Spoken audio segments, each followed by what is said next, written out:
Chers frères et sœurs en Christ, membres des plus de 6000 églises filiales partout dans le monde, y compris les États-Unis, le Canada, le Honduras, le Pérou, l'Argentine, l'Allemagne, la France, la Russie, la Belgique, la Hollande et les pays africains, y compris le Kenya, l'Ouganda et le Congo, et en Chine, au Japon, au Pakistan, en Indonésie, aux Philippines, à Taïwan, en Inde, en Mongolie, en Égypte, et les filiales coréennes, y compris les membres du sanctuaire local, ceux qui suivent le culte sur Internet partout dans le monde, les enfants de l'école du dimanche et les spectateurs. Ceci est la 15e session du message de la croix. Et je vais vous parler des 7 dernières paroles de Jésus à la croix. Les 7 dernières paroles sur la croix sont les paroles que Jésus a prononcées sur la croix jusqu'à sa mort.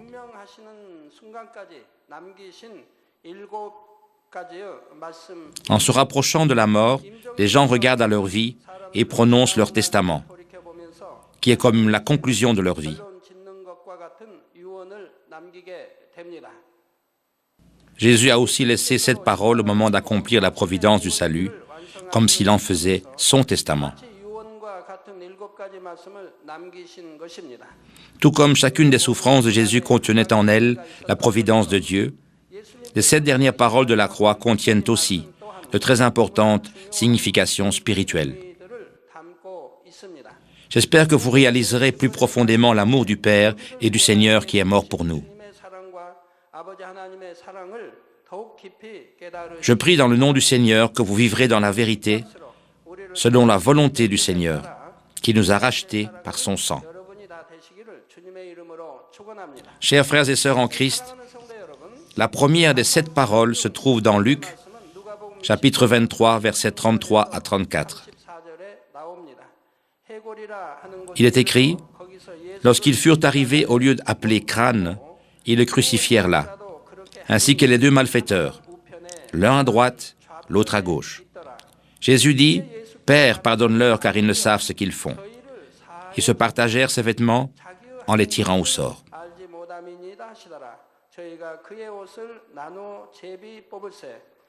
Jésus a souffert la grande punition de la croix à cause de nos péchés, à la place de l'humanité qui est pécheresse. Jésus a porté toutes les souffrances. Mais ces multitudes ne connaissent pas ce fait et se sont moqués, et ils ont ridiculisé Jésus comme s'il était un affreux criminel. Les soldats romains ont aussi traité Jésus d'une manière rude, comme s'il traitait un criminel, et ils l'ont cruellement crucifié. Mais Jésus ne les a jamais maudits, ni conçu de la colère envers eux. Au contraire, il a prié pour eux en disant « Père, pardonne-leur, car ils ne savent pas ce qu'ils font. »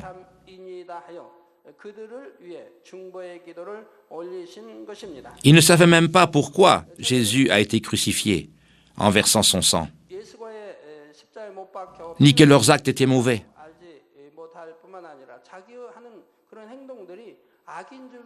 Mais nous les croyants, nous connaissons la vérité.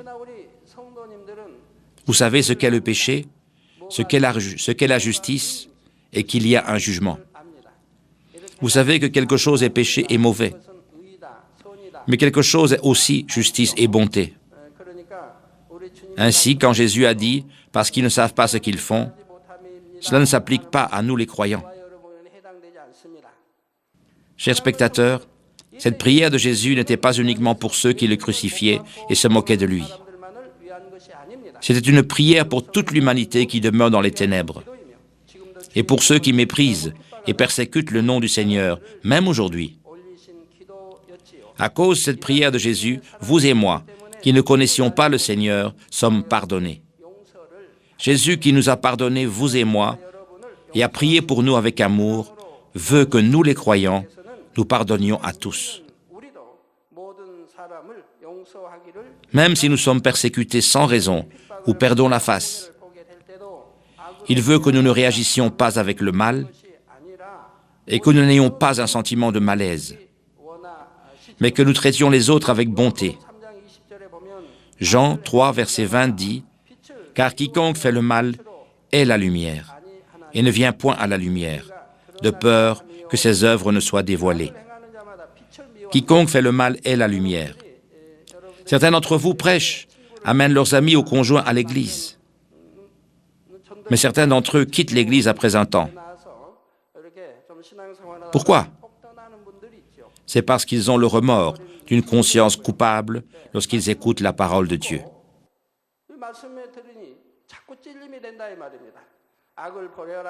Ils entendent « chasser le mal, ceci et cela », et ils ne peuvent plus le supporter. Donc, au lieu de ressentir des remords de culpabilité dans leur cœur, ils veulent avoir des vies confortables et quittent l'Église. De même, vos maris s'inscrivent à l'Église après tant de vos efforts, mais certains d'entre eux quittent l'Église. Lorsqu'ils quittent, ils ne se contentent pas de quitter, mais ils disent qu'il y a un problème là-bas. En fait, il n'y a même pas de problème, mais ils croient dans leur pensée que ce sont des problèmes et ils quittent l'Église. Et pourquoi ils disent à leur femme « Oh, à cause de cela, je ne peux pas rester à l'Église » ou « Je veux aller dans une autre Église » ou parce que sa femme vit dans la lumière et lui pas, c'est pourquoi il est la lumière et il persécute sa femme. Alors, lorsque nous regardons les actes de ceux qui persécutent leurs femmes, combien de choses mensongères ne font-ils pas en vivant dans les ténèbres? Car quiconque fait le mal est la lumière et ne vient pas à la lumière, de peur que ses œuvres ne soient dévoilées. Comme il est dit, ceux qui vivent dans les ténèbres dans ce monde n'aiment pas ceux qui vivent dans la lumière. Ils n'aiment pas que leur mal soit exposé par la lumière. Et ils ont des remords à cause de cela. C'est pourquoi, lorsque vous essayez de garder tout le sabbat et essayez de ne pas vous compromettre avec l'injustice, il y a certaines personnes qui vous persécutent. Matthieu 10, 22 dit aussi « Vous serez haïs de tous à cause de mon nom, c'est-à-dire au nom de notre Seigneur. Mais celui qui persévérera jusqu'à la fin sera sauvé. »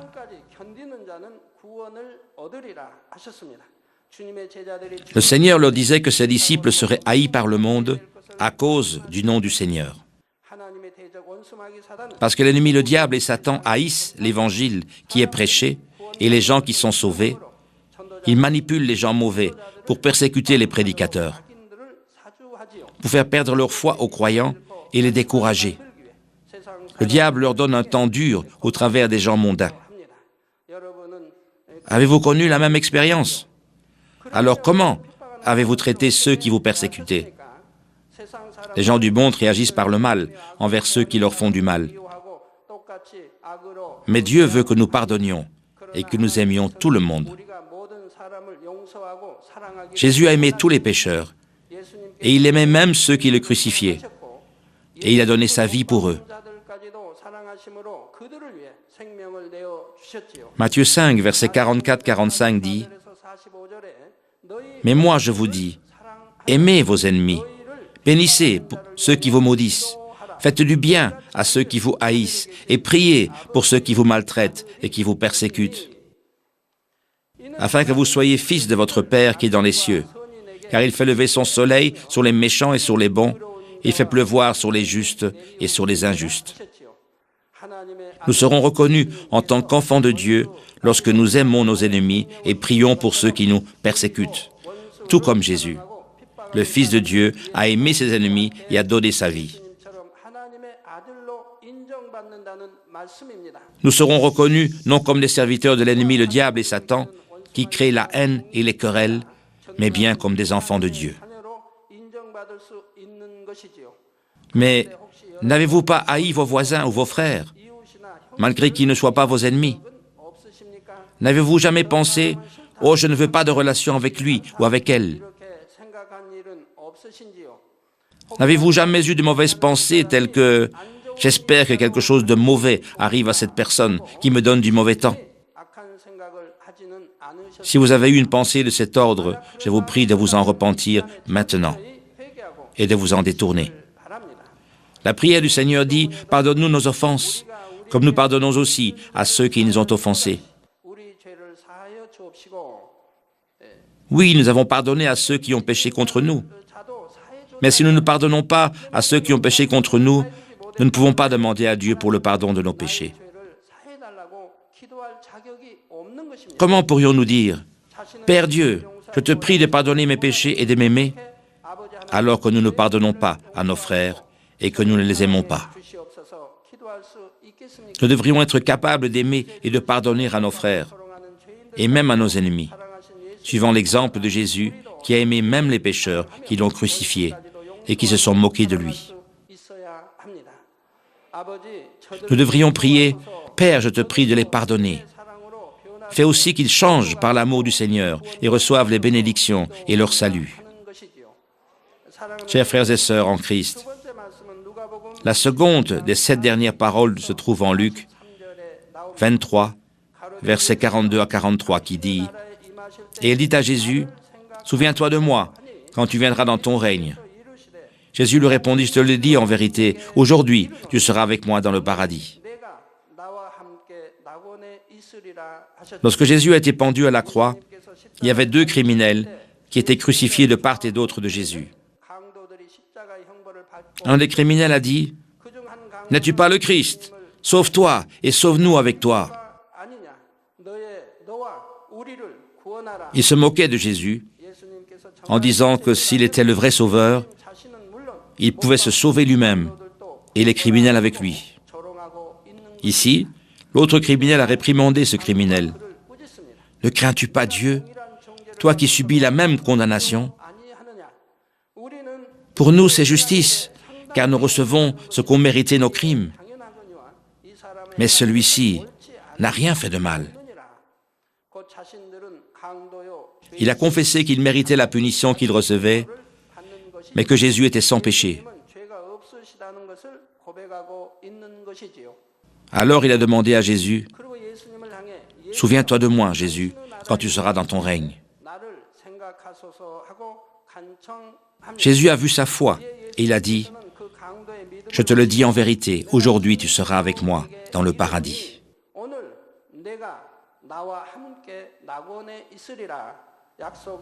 Ce criminel a reçu la promesse du salut, étant donné qu'il avait accepté Jésus comme son sauveur, malgré que ce soit juste avant sa mort.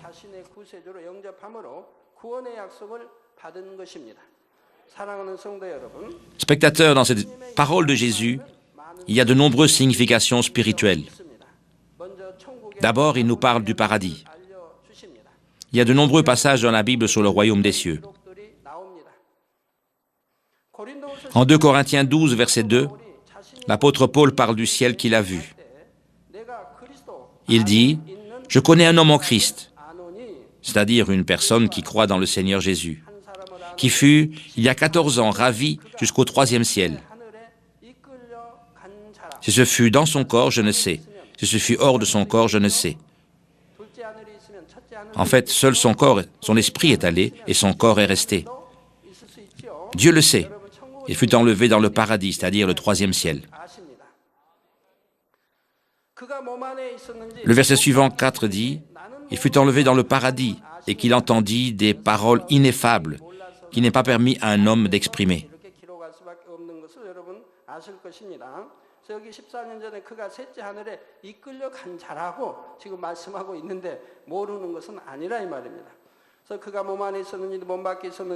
Il entendit des paroles ineffables qu'il n'est pas permis à un homme d'exprimer. Si l'apôtre Paul avait parlé tel quel de ce qu'il avait vu et entendu au paradis, il aurait été considéré comme le plus grand des conspirateurs religieux. Il n'aurait pas du tout été capable de prêcher l'Évangile.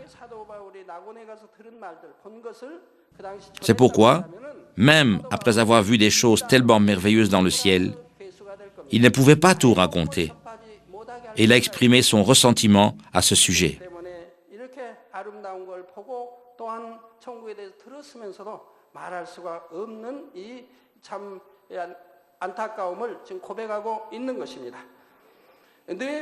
Également, on y inclut en Néhémie, chapitre 9, verset 6, il y a de nombreux endroits dans la Bible qui disent « les cieux des cieux » ou « les cieux très éloignés » et nous pouvons deviner qu'il y a de nombreux cieux. L'apôtre Paul a vu le paradis et a entendu parler du ciel, mais il ne pouvait pas dire aux autres. Mais pourquoi ai-je dû publier les livres Ciel et Enfer? C'est parce que c'est la fin des temps. Maintenant, il y a approximativement 6,5 milliards de gens sur cette terre. Ils ne connaissent pas Jésus, ni le ciel, ni l'enfer. Beaucoup vont sur le chemin de la mort, c'est-à-dire l'enfer. Parce que c'est la fin des temps maintenant, Dieu m'a révélé au sujet du ciel et de l'enfer, et cela devait être publié dans des livres. En fait, j'étais soucieux avant de publier ces livres. Combien de gens vont-ils parler de ces livres? À combien de persécutions devrais-je faire face? Combien les gens qui n'ont aucun désir pour le ciel et ne veulent pas croire vont-ils parler et critiquer ces livres?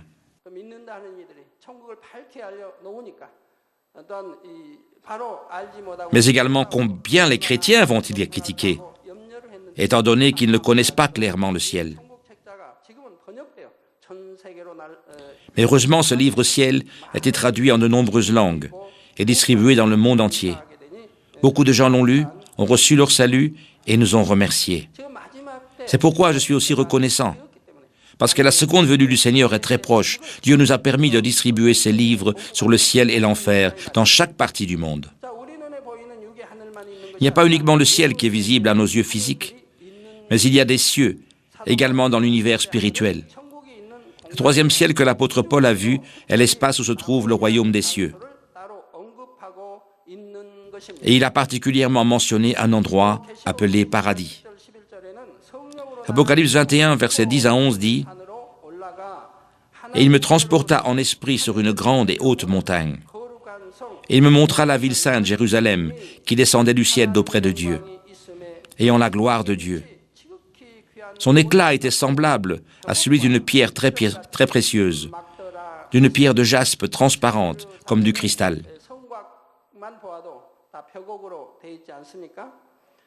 La Bible explique que la Nouvelle Jérusalem est une cité particulièrement sainte et glorieuse, parmi différents endroits dans le royaume des cieux.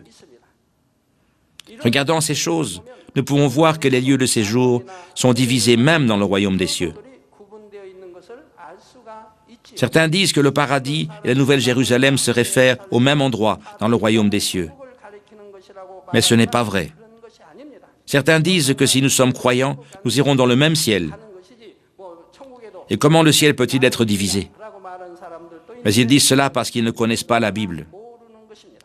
Dans le royaume des cieux, il y a différents niveaux dans les lieux de séjour. Parmi eux, il y a le paradis et la Nouvelle Jérusalem.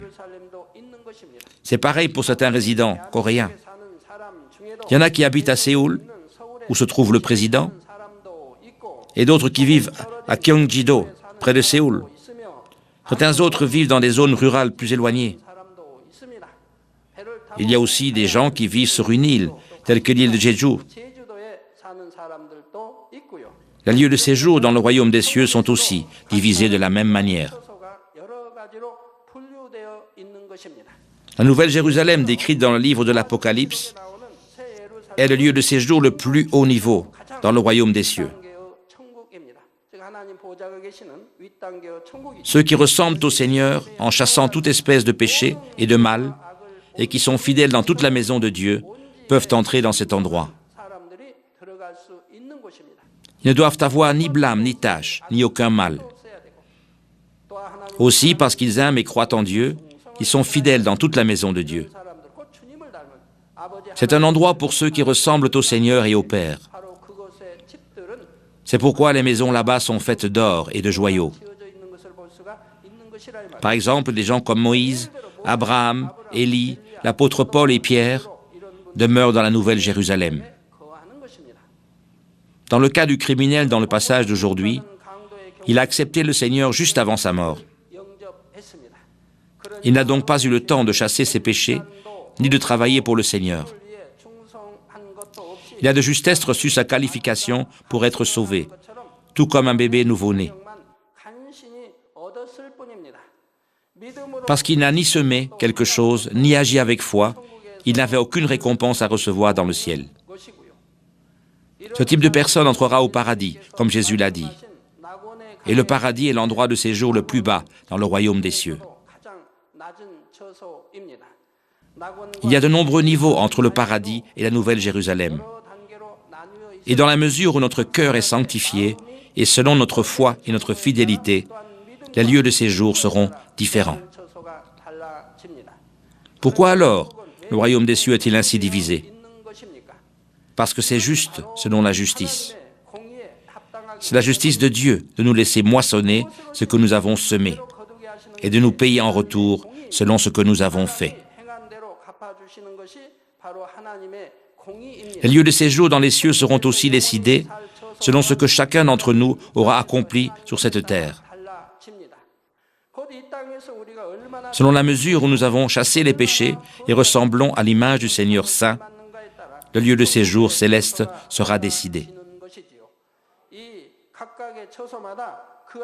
La gloire des résidents de chaque lieu de séjour est aussi différente. Les récompenses, le bonheur et l'autorité seront aussi différents. 1 Corinthiens 15, versets 41-42 dit « Autre est l'éclat du soleil, autre l'éclat de la lune, et autre l'éclat des étoiles. Même une étoile diffère en éclat d'une autre étoile. Ainsi en est-il de la résurrection des morts. Le corps est semé corruptible, et il ressuscite incorruptible. » Cela nous explique qu'au temps de la résurrection des morts, après la venue de notre Seigneur, la gloire de chacun sera différente. Dieu m'a clairement fait connaître les divers lieux de séjour dans le royaume des cieux et leur vie.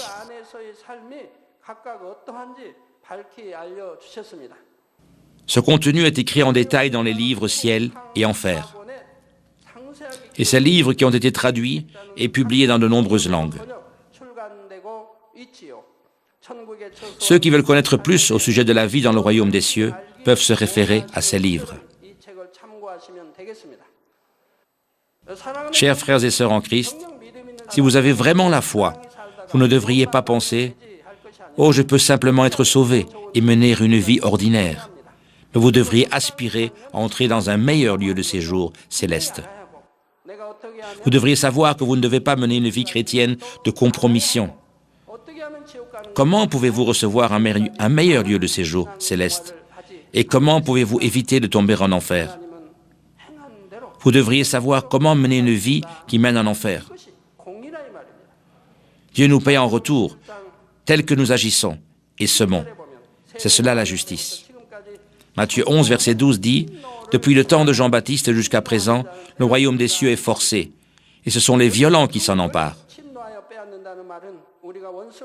Ici, s'en emparer signifie que nous allons gagner la qualification pour entrer dans un meilleur lieu de séjour céleste, dans la mesure où nous combattons contre les péchés et ressemblons au Seigneur. Si vous entrez dans le royaume des cieux avec des péchés tels que l'envie, la jalousie, le jugement, la condamnation, la haine, la trahison, la ruse, l'avidité, la colère, ou un esprit adultère, à quoi ressemblerait le royaume des cieux? Le royaume des cieux serait contaminé. Nous ne pourrions pas l'appeler un endroit saint et heureux. Tout comme cette terre, les gens se haïront les uns les autres, se donneront mutuellement de mauvais temps, et ils vivront dans le péché. Nous ne pouvons pas entrer dans le royaume des cieux avec des péchés. Nous ne pouvons amener que ce que nous avons cultivé avec bonté et esprit. Donc ceux dont le niveau spirituel est identique se réuniront et vivront ensemble. Même sur cette terre, il est plus heureux pour des enfants de rester avec des enfants, des adolescents avec des adolescents. Il est plus heureux de rester avec des amis du même niveau. C'est pareil pour le niveau d'éducation et pour les étiquettes.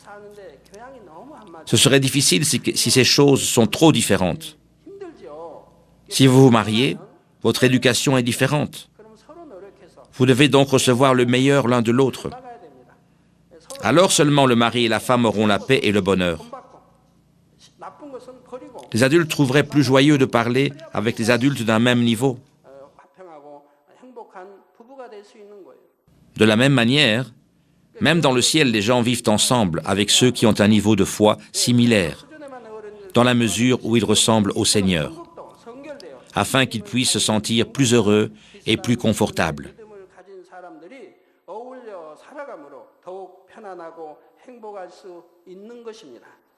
Chers frères et sœurs en Christ, Jésus a répondu au criminel, « Je te le dis en vérité, aujourd'hui tu seras avec moi dans le paradis. » Cela ne signifie pas que Jésus ira au paradis. Le lieu de séjour du Seigneur dans le ciel n'est pas le paradis, mais la nouvelle Jérusalem, le plus bel endroit. Mais le Seigneur est le maître de tout le royaume des cieux, et il demeure dans tout le ciel.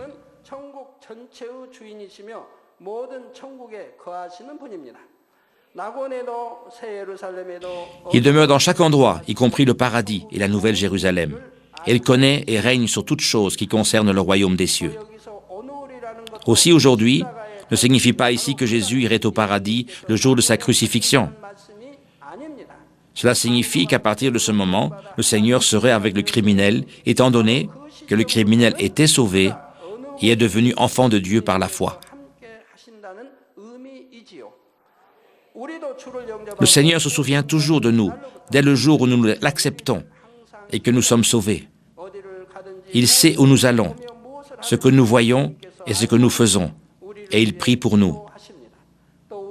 Il envoie aussi ses anges pour nous garder et pour nous parler. Vous devez aussi comprendre le concept du temps dans la Bible. Même s'il est dit aujourd'hui, ce n'est pas toujours aujourd'hui. Lorsque la Bible dit après quelques jours, cela peut être 7 ans ou même 70 ans. Le concept du temps de Dieu est différent du nôtre. Un jour lui semble 1000 ans et 1000 ans un jour. Les concepts de temps et d'espace dans le monde spirituel de Dieu sont différents des nôtres. C'est pourquoi quand je reçois la parole de Dieu, il y a de telles choses qui apparaissent. Il est dit après quelques semaines, mais parce que j'ai reçu la parole de Dieu pendant 23 ans, je connais la signification que cela peut être après quelques semaines ou même quelques mois. Alors plus tard, je vois que les quelques semaines étaient en fait quelques mois.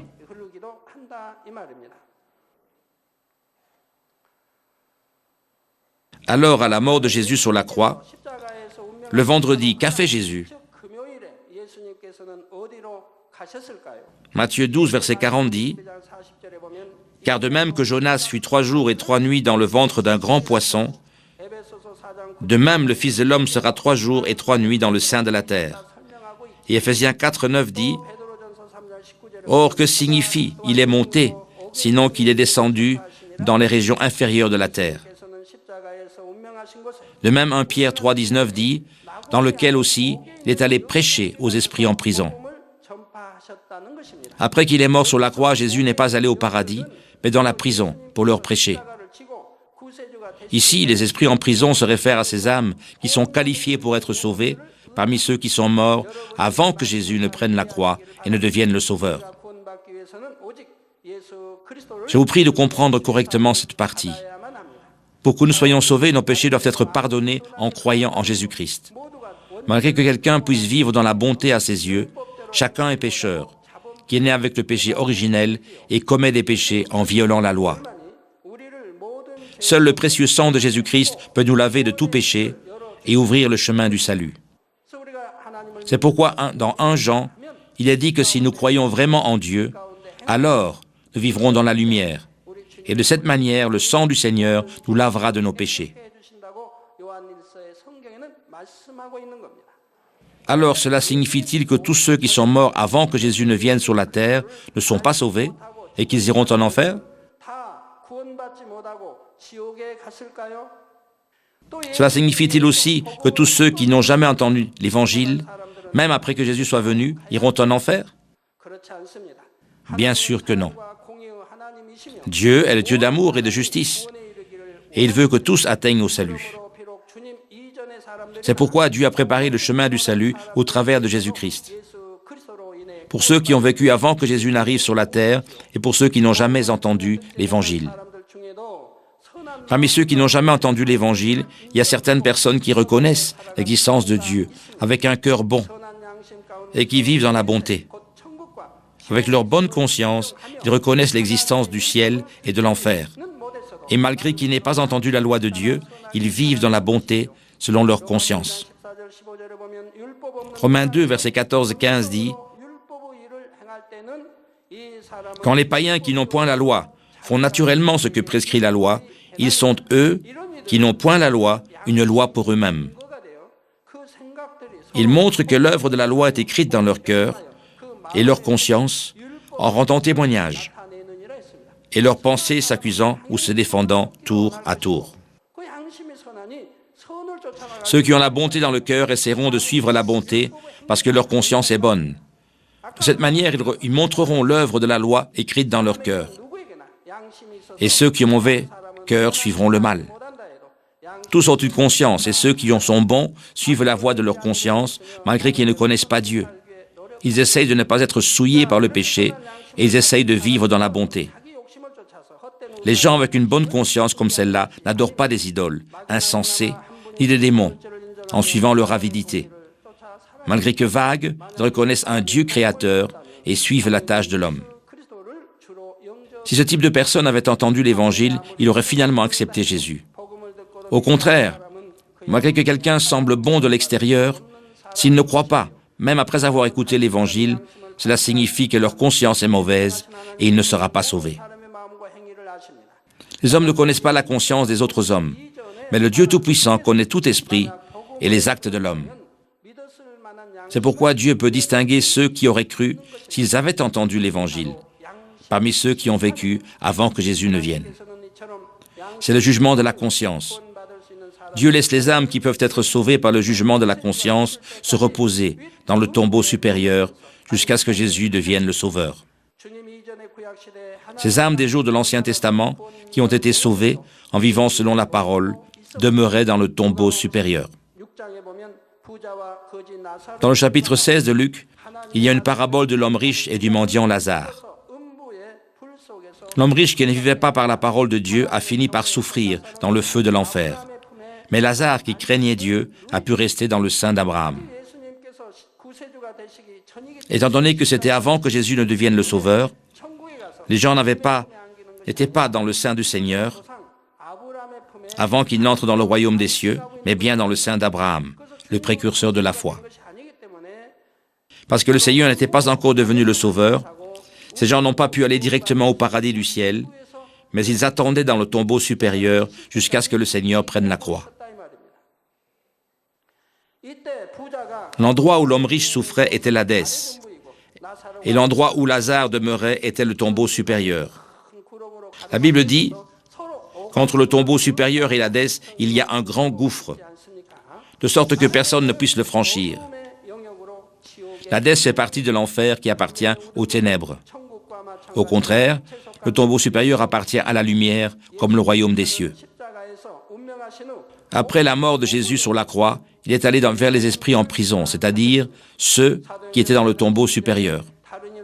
Acte 4:12 dit « Il n'y a de salut en aucun autre, car il n'y a sur le ciel aucun autre nom qui ait été donné parmi les hommes, par lequel nous devrions être sauvés. » Comme il est écrit, il devait leur prêcher Jésus-Christ, le chemin du salut. Au début du message de la croix, vous avez déjà entendu pourquoi nous sommes sauvés uniquement au moyen du nom de Jésus.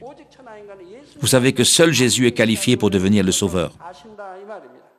Ceux qui devaient recevoir le salut dans le précieux nom et dans le sang du Seigneur, qui est mort avant sa résurrection, sont restés dans le tombeau supérieur.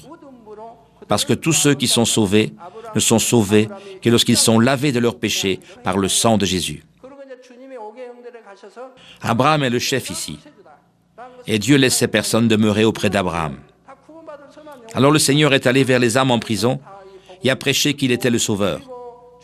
Parce que ces âmes étaient des gens bons qui pouvaient être sauvés, tous à ce moment-là ont écouté l'Évangile et ont accepté le Seigneur. Certaines personnes ne veulent pas accepter l'Évangile, même si vous leur avez prêché pendant 1, 2 ou même 3 ans.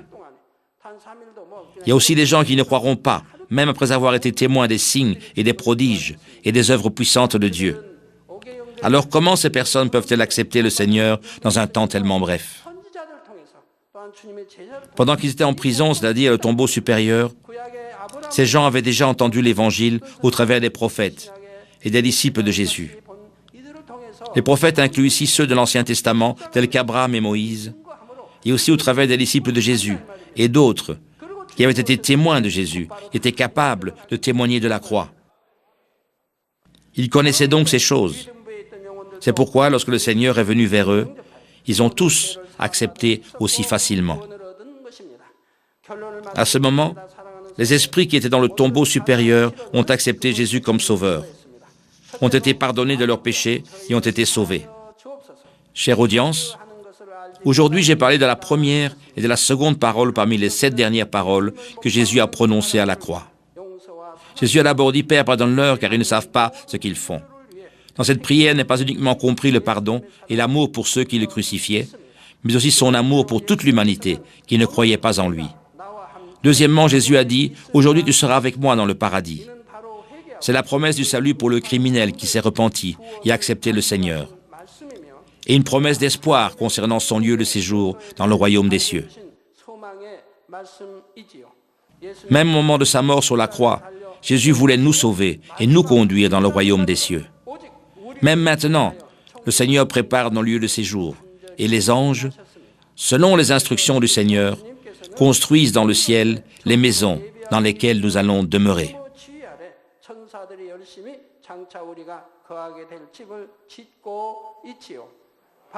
Notre Seigneur agit en tant que manager général, qui supervise directement la construction de nos maisons dans le royaume des cieux. J'espère que vous allez réaliser plus profondément l'amour du Seigneur, qui a même donné sa vie pour nous et qui veut toujours nous donner de bonnes choses. Je prie dans le nom du Seigneur que vous vous accrocherez chaque jour à de meilleurs lieux de séjour dans le royaume des cieux.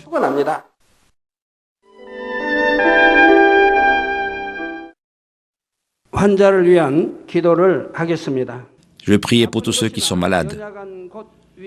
Placez vos mains sur les parties de votre corps qui sont malades. Et si tu es malade partout, tu mets tes mains sur la poitrine. L'œuvre du Dieu Tout-Puissant, qui transcende le temps et l'espace, va vous faire un travail selon votre foi. Peu importe où vous êtes, si vous recevez cette prière par la foi, vous allez expérimenter la puissance de Dieu. Alléluia, le Dieu merveilleux d'amour. Mets la main sur tous tes enfants, sur tous les spectateurs de JCN, sur tous ceux qui regardent par Internet ou la télévision. Mets ta main et manifeste tes œuvres au travers du temps et de l'espace sur chaque spectateur, à chaque endroit de la terre. Donne à chacun d'entre eux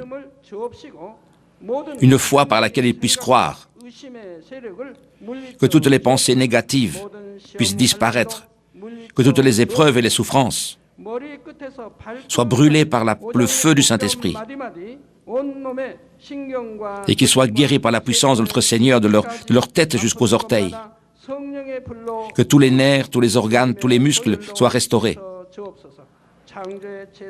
que la plus grande puissance de la création, dans le nom de Jésus-Christ, toi le diable et Satan, je te chasse, je t'ordonne de lâcher les bien-aimés, dans le nom de Jésus-Christ, que toutes les maladies, toutes les infirmités, les maladies endémiques, les maladies héréditaires, les maladies incurables, soient brûlées par le feu du Saint-Esprit. Soyez fortifiés. Que tous les cancers du poumon, les cancers gastriques soient éliminés. Que la leucémie, le cancer, soient brûlés par le feu du Saint-Esprit. Toutes sortes de maladies féminines, l'hypertension, le diabète, l'inflammation,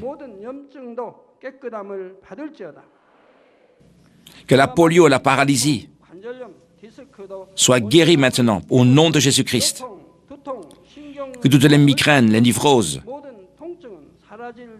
que tous les effets secondaires soient éliminés maintenant et que tout soit rendu parfait. Que tout soit brûlé par le feu du Saint-Esprit. L'épilepsie, l'autisme et l'épilepsie, toutes sortes de maladies mentales, que toute puissance soit chassée dans le nom puissant de Jésus-Christ.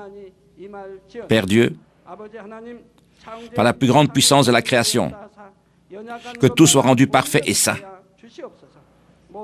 Que tout ce qui est paralysé soit défait.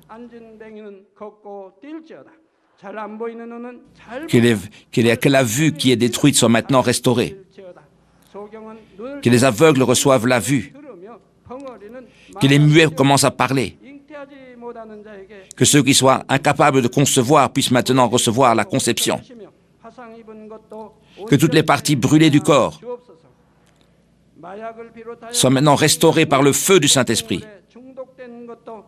Que tous ceux qui sont addicts à la drogue, à la boisson soient maintenant guéris dans le nom de Jésus. Que toutes les ténèbres soient chassées. J'ordonne dans le nom du Seigneur Jésus-Christ, à toi diable et Satan, et toutes les puissances des airs, partez maintenant. Et que tous leurs messagers soient également chassés. Et que toutes les puissances des ténèbres, les esprits impurs, les esprits de déception et de tourment, toutes les puissances de l'injustice soient chassées maintenant dans le nom de Jésus-Christ. Donne-leur la force de chasser leurs péchés, alors que leur âme prospère, qu'ils puissent prospérer dans tous les domaines de leur vie et qu'ils soient en bonne santé. Et Seigneur, donne-leur l'espérance et l'amour pour entendre et croire la bonne nouvelle. Qu'ils soient, Seigneur, épargnés de tous les accidents et de tous les désastres.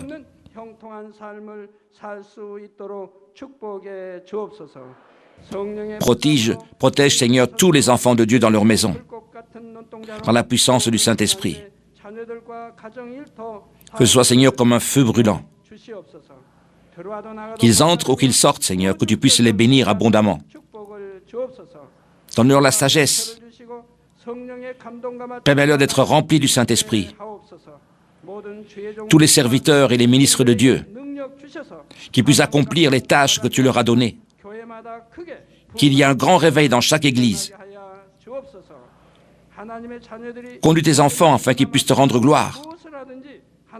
Que tout ce qu'ils fassent en vie, Seigneur, puisse réussir. Manifeste tes œuvres. Que leurs lèvres puissent témoigner que tu es le grand Dieu et que j'ai reçu les réponses. Que toi seul puisses recevoir toute la gloire et tout l'honneur. Dans le nom de Jésus-Christ.